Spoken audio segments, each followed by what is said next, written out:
आज एक बहुत ही अच्छी बात लाए हैं कि छोटी छोटी परेशानियों को लेकर के इंसान परेशान हो जाता है और वो इतना टूटा हुआ महसूस करता है कि वो अपने अंदर रोता है, घुटता है, उसे तकलीफ़ होती है, वो अपने दर्द को बयां नहीं कर पाता। चाहे उसकी फाइनेंशियल कंडीशन हो, चाहे उसके पारिवारिक कलह कलेश हो, चाहे उसके अपना खुद का अपना दर्द हो, उसका दर्द हो। लेकिन उस वक्त वह इंसान यह भूल गया होता है कि ये सब ऊपर वाले की कृपा से ही मुझे प्राप्त हुआ है।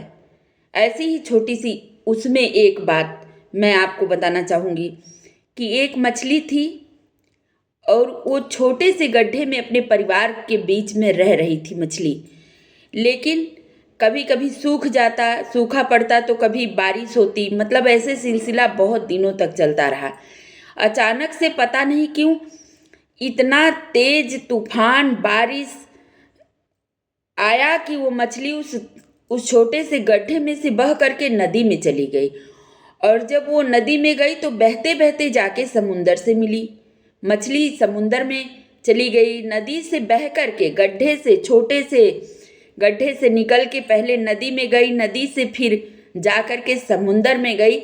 जब समुंदर में गई और उन्होंने इतने बड़े समुंदर को देखा, वहाँ उसको सारी सुविधाएं मिली, तो वो मछली भगवान का तब धन्यवाद करी कि भगवान, हे प्रभु, आप मुझे उस छोटे से दलदल से निकाल करके इतनी विशाल समुद्र में ले आकर के छोड़ दिया, जहाँ मेरा भरण पोषण बड़े अच्छे से हो सकता है। लेकिन मैं आपको गलत समझती रही, अपने आप को कोसती रही, मेरे समझ में नहीं आया।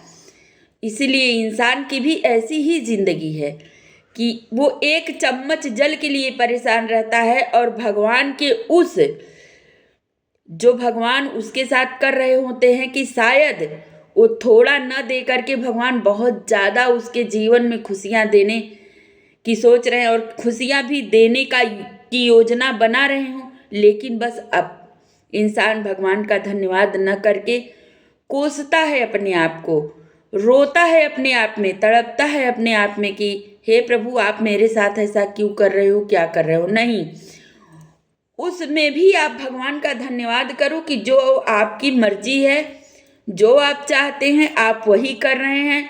आप मेरे लिए अच्छा सोचे हैं, अच्छा कर रहे हैं, आप मेरे लिए बहुत ही अच्छा करेंगे। जिस दिन इस तरह से हर कोई इंसान भगवान को धन्यवाद देने लगेगा तो आप देखिएगा कि आपको अपनी विपत्ति भी संपत्ति लगने लगेगी।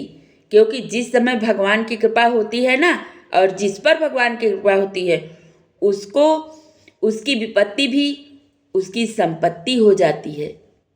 ये शास्त्र प्रमाणित है, इसको लोगों ने महसूस किया है। बहुत सारे ऐसे लोग हैं जिन्होंने बहुत सी तकलीफ़ों को पार करके बहुत बड़ा भगवान का धन्यवाद किया है। तो इसलिए छोटी छोटी सी तकलीफ़ों को पा करके आप अपने मन में रोया मत कीजिए, तड़पा मत कीजिए। शायद भगवान आपके लिए बहुत अच्छा सोचे हों। ठीक है, आज नहीं है, क्योंकि हम इंसान हैं, हमको लगता है कि हमें आज परेशानी है तो आज नहीं है। भगवान की कृपा से हमारा काम हो रहा है, बस यही। कल हम नहीं जानते, लेकिन ऊपर वाले कल को भी देख रहे हैं और आज को भी देख रहे हैं। बस भरोसा आप उन पर रखिए।